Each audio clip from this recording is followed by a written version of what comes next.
Bienvenue dans Balade Club, le podcast.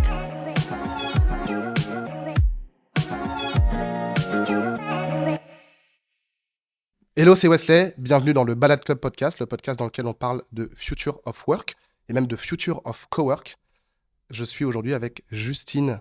Hello Wesley. Comment vas-tu, Justine ? Ça va très bien, merci beaucoup. Et toi ? Ravi de t'accueillir ici, ça va très très bien. Enfin, je dis je t'accueille, mais on s'accueille tous les deux en tant que membres Balade Club. On va parler aujourd'hui de ton rapport au travail. Et la première question que j'ai envie de te poser, c'est quel est ton métier actuellement ? Tout le monde veut savoir. Ah, ok. Donc moi, je suis chargée de communication en freelance et je suis abonnée à Balade Club. Et la petite spécificité, c'est que je suis aussi chargée de communication de Balade Club. Ok. Donc, voilà, c'est l'un de mes clients. Ok, j'allais dire que tu fais partie de tes clients. C'est ça.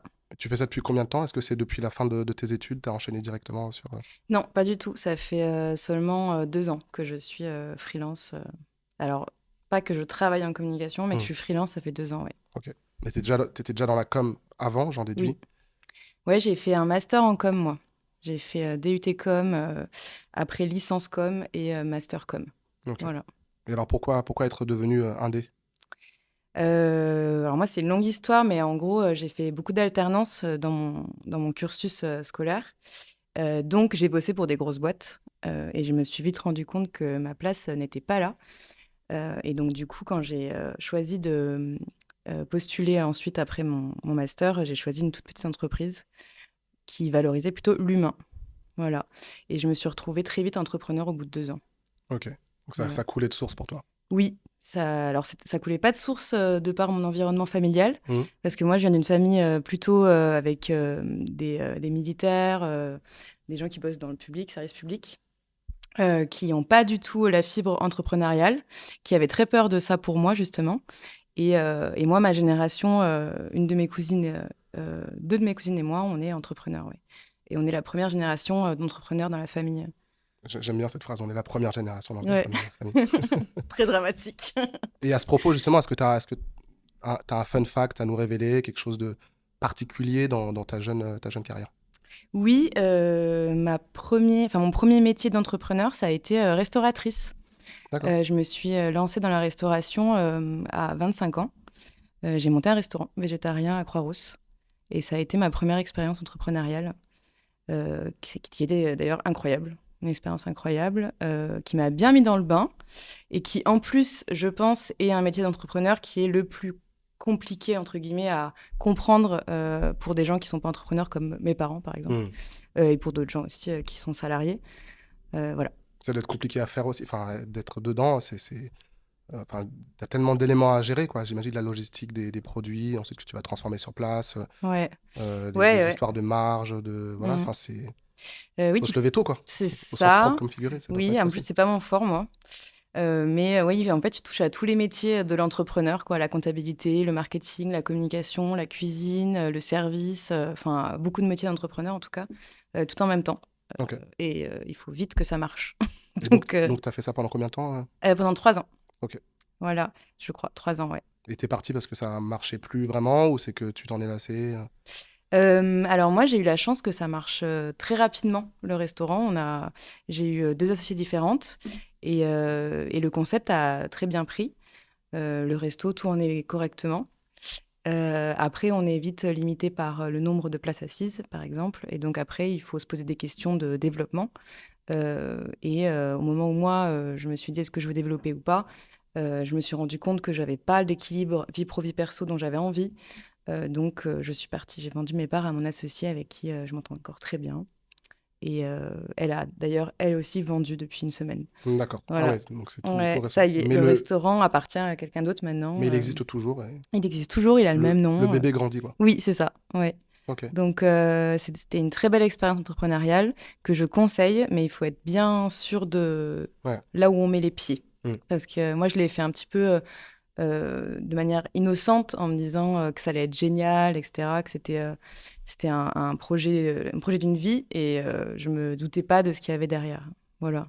Ok, félicitations pour ça, je l'ignorais, on se connaît un petit peu, mais je ne savais pas. Vois, je t'apprends des choses. Tu avais eu cette expérience avant. Oui. Et alors justement, aujourd'hui, qu'est-ce qui te plaît le plus dans la façon dont tu bosses, dans ton métier actuel?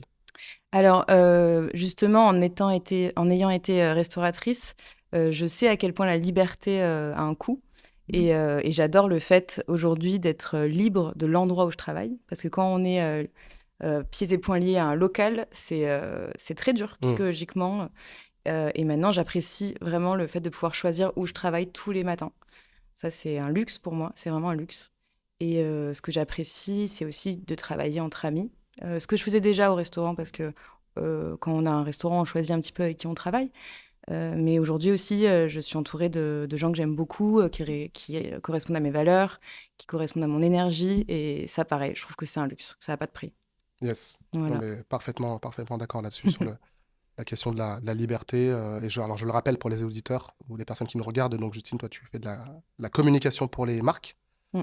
Est-ce qu'il y a des choses que, pour le coup, tu aimes un petit peu moins dans cette nouvelle activité? Alors, je dirais pas dans mes tâches, parce que la plupart de mes tâches me plaisent énormément.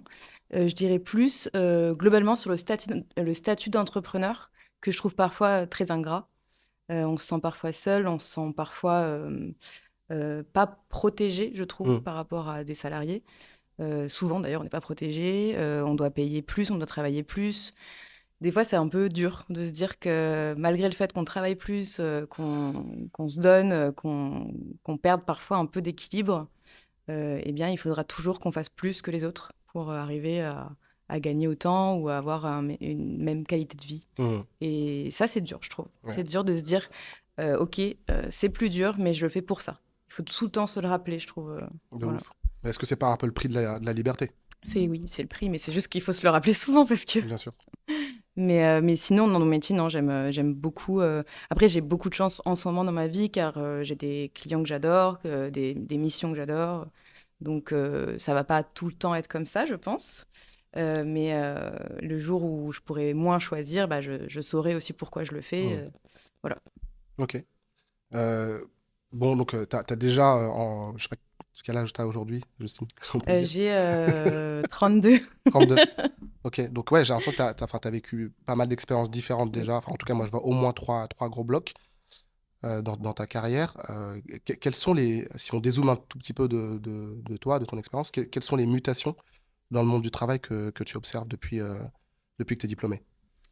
C'est vrai que moi, j'ai été formée en école de commerce qui ont une vision très formatée du monde du travail. Hmm. J'ai aussi eu des expériences dans des grosses entreprises en premier. Et quand j'ai été plongée dans le monde de l'entrepreneuriat, pour moi, c'était vraiment hallucinant les manières de travailler. J'ai trouvé ça formidable, incroyable et très futuriste, quoi. Et c'est vrai que du coup, moi, je m'imaginais pas travailler comme ça aujourd'hui. Quand j'étais en école de commerce ou même quand j'étais au lycée et que je m'imaginais avoir une carrière, je n'imaginais pas du tout travailler de cette manière-là. T'imaginais quoi, par exemple?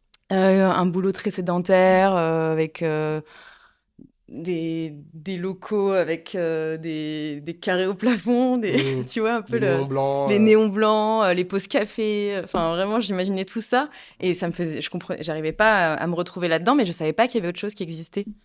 Et quand j'ai découvert ça, voilà, c'était pour moi Wonderland, quoi. Hmm. Donc voilà, c'était. Alors, c'était quoi ta question? Pardon. Non, mais c'était ça, enfin, les mutations que C'était tu ça. observes, Oui, voilà. justement. Et ben, en fait, je suis très peu avertie de ce qui se passe dans le monde des entreprises parce que j'y suis plus depuis un moment. Hmm. J'en entends parler, mais je suis entourée d'entrepreneurs. Voilà, je me suis fait un cocon avec des Hmm. amis entrepreneurs, etc. Et c'est vrai qu'au final, à part ce que je peux lire ou ce que je peux entendre parfois dans une discussion, apéro, etc., j'ai du mal à savoir comment eux, ça se passe. Nous, je sais que ça va plus vite. Je sais qu'on se pose plus de questions. Je sais qu'on a accès à plus de choses rapidement parce qu'on est plus pas habile, pardon, c'est pas ça que je vais dire. C'est pas ça que je voulais dire. C'est pas grave. Tu sais, on est plus Agile. agile, voilà. C'était juste à une lettre près, c'était bon. On est plus agile. Donc, je pense que c'est plus facile pour nous de s'adapter et de trouver des solutions à un équilibre vie pro-vie perso. J'ai encore oublié ta question. Non, mais Désolée. tu réponds, c'est très très Ça bien. va. Non, mais c'est des mutations. En gros, c'est moins figé et rigide que ce que tu avais en tête. Oui, En gros, oui, c'est tu beaucoup te rends moins compte figé et que. rigide et ça va très vite. Je trouve Ouais, que ça va très vite ouais, et ça demande d'avoir une personnalité agile, je pense. ouais. Voilà. Et tu penses que c'est ton cas? J'imagine que Oui, c'est c'est le mon cas à cas. minima parce que Oui, c'était oui, c'est encore là mon cas. aujourd'hui. Après, je pense que c'est peut-être aussi d'autant plus difficile pour toi de répondre à cette question que justement, c'est pas comme si ça faisait 10 ans que tu faisais exactement le même métier, mais tu vois Mm. que ce métier a évolué Mm. tout de même. Donc forcément, c'est peut-être plus difficile pour toi aussi de voir les différences.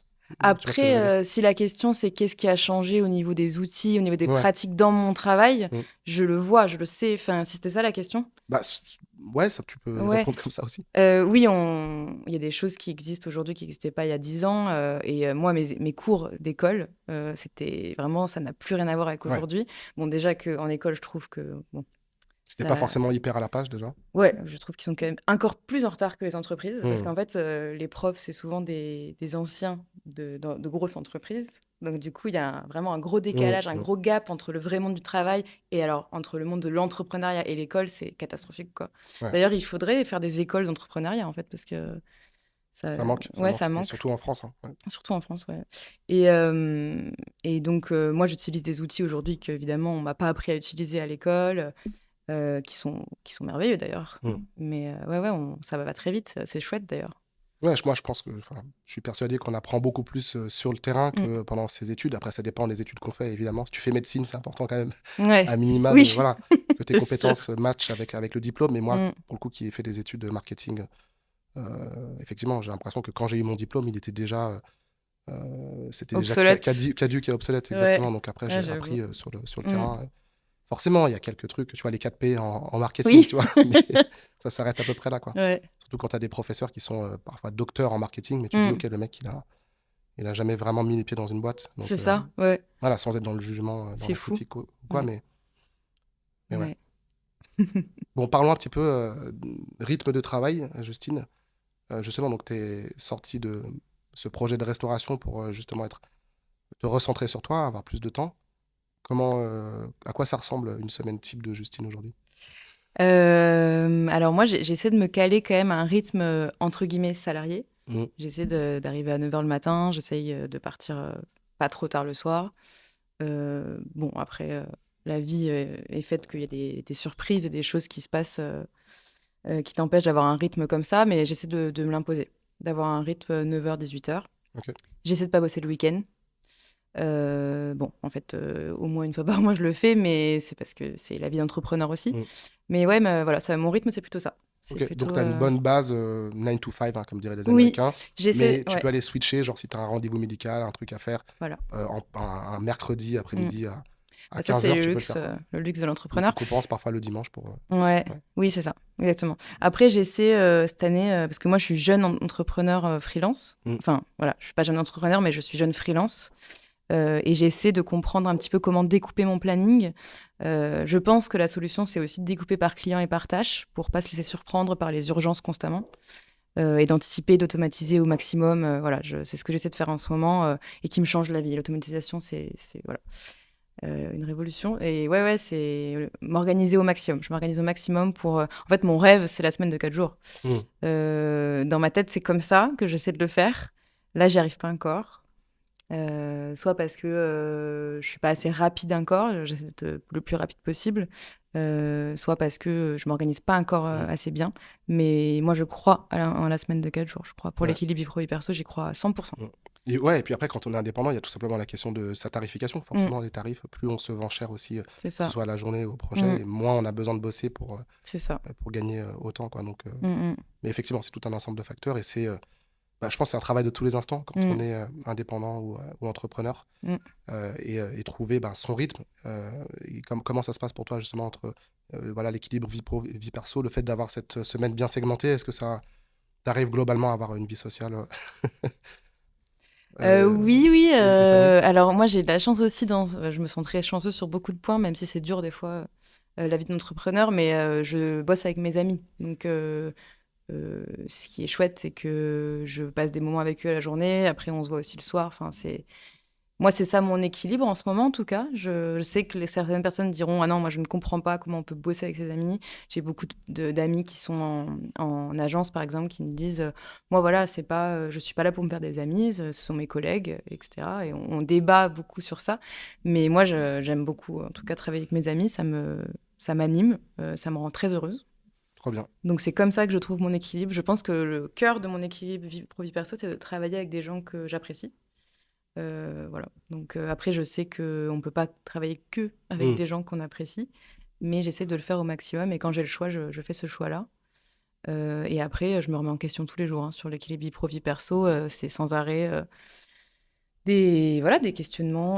Enfin, et on en parle entre entrepreneurs. Hein, tous les jours, on en parle. Bon, moi, ma solution, ça a aussi été d'être abonné balade.club parce que Mhm. moi, je cherche un équilibre aussi dans l'environnement et les gens autour de moi qui me donnent de Ouais. l'énergie. Donc, c'était la solution pour moi idéale. Voilà, c'est comme ça que, en ce moment, je compose mon équilibre. Ouais. Et puis c'est vrai que la ligne peut être très floue en fait entre le pro et le perso, justement, quand on bosse dans des lieux Mm. qu'on adore, avec des personnes qu'on adore. C'est un peu une extension en fait. Enfin, il y a presque plus. Enfin, c'est à la fois positif, ça peut être une bénédiction, et à la fois aussi une pente glissante vers, tu vois, ce truc de tu déconnectes jamais vraiment. Oui. Mais c'est les deux à la fois en fait. Je pense que c'est à chacun de Oui, faire ça un dépend métrage. aussi de ta personnalité, je Mm. pense. Moi, ça me convient comme ça, mais je sais que des gens, ça pourrait être un cauchemar pour eux de Ouais. bosser comme ça, de pas avoir de cases bien Ouais, définies, un cadre travail, rigide. pro, Ouais, perso. c'est ça. Oui, moi, c'est comme ça que je suis le plus heureuse, mais ça Mm. dépend de ta personnalité, en effet, ouais. Yes. Mm. Yes, yes. Et en Et parlant justement de. Tu voulais me poser une question? des limites que tu poses aussi, Ouais, bien sûr. parce que je pense que c'est des discussions qui sont à avoir au début quand tu travailles avec des gens que tu connais. Il faut poser tes limites, quoi. Voilà, c'est tout. Et en parlant justement donc, de limites, de définition des espaces, est-ce que toi, tu as des espaces de travail privilégiés, que ce soit dans les espaces balade club ou en dehors? Bah, moi, je choisis mon lieu de travail le matin quand je me lève, en fonction de ma tâche, de mes tâches et de l'énergie que j'ai envie d'avoir, je choisis un lieu. Donc, ce qui est chouette avec Balade, c'est qu'on a plein de lieux. Donc, du coup, j'ai le choix et aussi, on a différents types de coworkers dans différents lieux. On sait, par exemple, il y a des lieux où on sait qu'on va pouvoir papoter toute la journée, il y a des lieux où on sait qu'on va faire du deep focus, du deep work.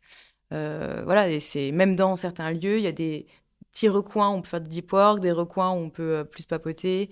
Et voilà, et en plus, il y a des événements où on peut s'inspirer de beaucoup de choses. Donc c'est très chouette, ouais. Trop bien. Mm. Très, très cool. Ouais, donc voilà. Alors, j'ai essayé cet été de bosser en voyage, là, Mhm. comment on appelle Les ça? tracances. Ah oui, j'ai vu Mais ce j'aime pas truc, trop j'ai ce vu mot, cet hein, article. ça fait un peu traquer, ouais. J'ai vu, Mais c'est les moche comme Anglais, ils mot. disent workation, Ouais, peut-être c'est ça, plutôt. workation. Ouais. Bon, eux, ils le font aussi parce qu'ils n'ont pas de vacances, hein, donc c'est Ouais. triste d'ailleurs. Ouais. Bon, après, nous, quand on est freelance, au final, c'est un peu le même délire. C'est comment trouver le moment où on prend les vacances, étant donné qu'on n'est pas payé ces moments-là, quoi. Ouais, donc workation, pas mal. Et t'es parti un petit peu du coup pour Bah, faire ça? j'ai fait une semaine où j'étais en vacances et je bossais. J'étais à la mer. Trop chouette. En revanche, je pense que je pourrais pas le faire tout le temps, quoi. Mm. J'ai besoin des gens, en fait. J'ai besoin Mm. d'avoir quelqu'un à côté de moi qui bosse. J'ai besoin de pouvoir Mm. poser une question à la pause déj sur un truc sur lequel je bloque. Mm. Et l'énergie des gens, ça me manquerait trop, je crois. Ouais. Mais encore une fois, c'est une question de personnalité, je pense. Ouais. Et puis le sable avec l'ordinateur, c'est pas toujours. Ça marche pas, j'avoue. Ouais. Non, le Wi-Fi, quoi. Enfin bref. Ouais, le wifi Mais sur la côte. les digital nomades, par exemple, tu Ouais. vois, j'aimerais trop être cette personne, mais je suis pas cette personne. Mm. Et moi, j'ai trop besoin du cadre balade pour bosser, quoi. J'ai trop besoin de me lever le matin, de voir des gens à balade, d'avoir un peu mes petites habitudes dans certains lieux. Enfin, voilà, quoi. Donc à la fois de la flexibilité, des lieux que tu trouves sympathiques, qui Mm. sont jolis, mais quand même voilà, qui ressemblent à des lieux de travail. Ouais, moi, je bosse vraiment sur une table. Ouais, J'arrive voilà. pas à me mettre dans un canapé. Non, c'est table, voilà. C'est marrant parce que c'est un peu en opposition avec ce que je disais tout à l'heure, que j'avais besoin de liberté, etc. Mais le cadre, ouais, Mm. j'aime bien avoir une table, une chaise. Ouais. Le Oui, et wifi. puis c'est à chacun de créer justement de se créer son expérience de Oui, voilà, travail de c'est A à ça. Z. C'est pas voilà, c'est pas Mm, tout noir ou tout blanc, se dire la mm. liberté, je sais, je bosse Oui, on trouve en fait sa façon. allongé sur la plage tout le temps, quoi, bien sûr. Exactement. Ouais, ouais. C'est très personnel au final, hein. Yes, et côté mobilité, tu en as un petit peu parlé avec cet été. Est-ce que tu as des. euh, est-ce que tu bouges souvent? Parce que là, on est à Lyon. Est-ce que tu voyages souvent pour le travail ou est-ce que voilà, comment ça fonctionne de ton côté sur les déplacements? Moi, depuis 2 ans, j'ai quand même des clients qu'il faut que j'ai à proximité parce que je fais du social media, donc il faut Hmm. prendre. Voilà, j'ai besoin d'avoir Du contenu sur place et je fais de l'événementiel, donc pareil, il faut que je sois un peu sur place. Donc j'ai pas eu la chance d'avoir des clients qui puissent me permettre d'être complètement digital nomade. Du coup, non, je voyage pas beaucoup. Je suis beaucoup en train de travailler à Lyon. Mais ce qui est chouette, c'est que là, le week-end prochain, je vais dans la Drôme, dans un endroit qui appartient donc à Balade. Et ça me change les idées et ça me fait voyager un peu et je suis contente. Enfin, voilà, quand on a une voiture électrique, on peut bouger un peu. Enfin, c'est chouette. Très, très cool. Moi, c'est comme ça que je suis équilibrée, quoi. J'ai besoin un peu de faire des week-ends cool et puis mais rester focus la semaine. Ok.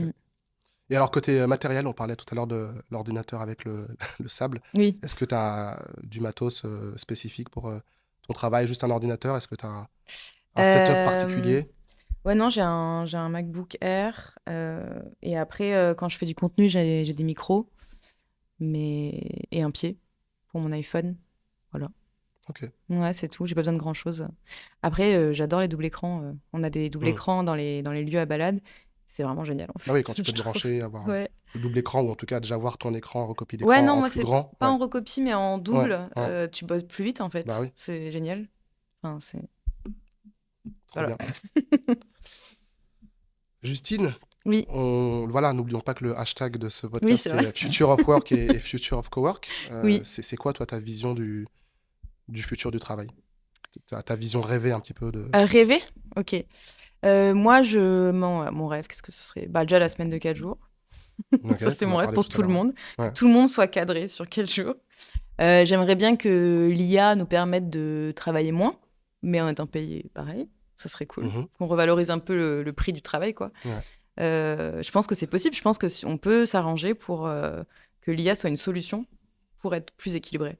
Parce qu'on travaillera plus vite, en bonne intelligence, avec plus de... On pourra travailler plus fort, plus vite, et du coup, bah, prendre plus de temps perso. Pour moi, c'est ça l'équilibre. Et après, si on parle du monde de l'entreprise que je connais peu, mais en tout cas, il y a une chose que je trouve vraiment dommage, c'est qu'on est encore dans un schéma, je trouve, où on valorise le temps passé en présentiel à faire rien des fois. Enfin, j'ai l'impression que le deep work, il n'est pas encore bien compris dans le monde des entreprises. Et même avec certains des clients, on le sent, quoi. Le temps de présence, des fois, est plus valorisé que le vrai deep work. Hélas, ouais. Et je trouve, enfin, j'ai l'impression en tout cas on en parlait l'autre fois, je Bah, en crois. off, on parlait justement du Oui, deep work du et deep ouais, work. Et du présentéisme, enfin ce c'est ça, truc-là. et je crois pas au deep work 7 heures par jour, j'y crois pas. Je vois Mm. pas qui peut faire du deep work 7 heures par Bah, jour. en tout cas, l'auteur du livre Deep Work dit Ouais, que au-delà de 4 heures, vous êtes cramé, hein, c'est normalement. ça, ouais. Ou alors, si tu bosses plus de 4 heures dans la journée, c'est que c'est pas du deep work. Mm. Mais si tu étais vraiment ultra focus sur une tâche, au bout Mm. de 2 heures, 3 heures, 4 heures C'est ça, en max, fait. tu commences Et à saturer, quoi. C'est comme ouais. la salle de sport. Si tu fais les bonnes reps, les bons exercices avec le bon poids, Mm. forcément, enfin, c'est pas normal si tu peux faire 500 fois le même Oui, mouvement, voilà, c'est que c'est c'est ça. pas assez lourd, en fait. Ouais. C'est pareil, je pense, pour le travail. Oui, c'est ça. Et donc, ouais, j'aimerais bien qu'on remette un petit peu les choses à leur place, quoi. Et aussi, je pense que l'entrepreneuriat devrait être plus valorisé. Mm. Je crois qu'il y a 2 millions d'indés, de En micros, France? de Ouais. micros, 4 millions d'entreprises, mais 2 Ouais. millions d'indés. Et donc, c'est pas beaucoup, en fait. Bah, c'est moins qu'aux États-Unis en Ouais, proportion, en tout cas. par rapport à la France, c'est vraiment Mm. pas beaucoup. Mais j'ai l'impression qu'il y en a de plus en plus tous les ans. Et j'aimerais bien qu'on protège mieux les indépendants. Et je pense Mm. que c'est ça qui va se passer. Parce que si tout le monde devient indépendant, il va falloir qu'on retravaille un peu tout ça, qu'on remette un peu, pareil, les choses à leur place, quoi. Pourquoi les indépendants ne sont pas plus protégés alors qu'il y en a de plus en plus? Donc Ouais. je pense ça va être repensé, ça, à mon avis. Voilà. Grave. Mm. Tu sais ce que j'ai envie de dire? Non? Justine présidente. En 2027, si tu proposes ça, c'est Allez. ton programme, moi je vote pour Justine. Non, mais est-ce que tu avais d'autres trucs à ajouter à cette conversation? Parce que là, euh, c'était un peu la question signature, hein, le Ouais. futur du travail. Non, je crois que si on fait tous du mieux qu'on peut pour trouver des bons équilibres vie pro vie perso, on va s'en sortir, quoi. Avec des bonnes solutions, comme balade par exemple. Voilà, j'y crois en tout cas. Ouais, il faut, on n'a pas le choix. Mm. Merci beaucoup, Justine. Merci à toi, Wesley. Merci à vous de nous avoir écoutés ou regardés. On se retrouve très vite dans un prochain épisode du Balade Club podcast. Bye. Ciao, ciao.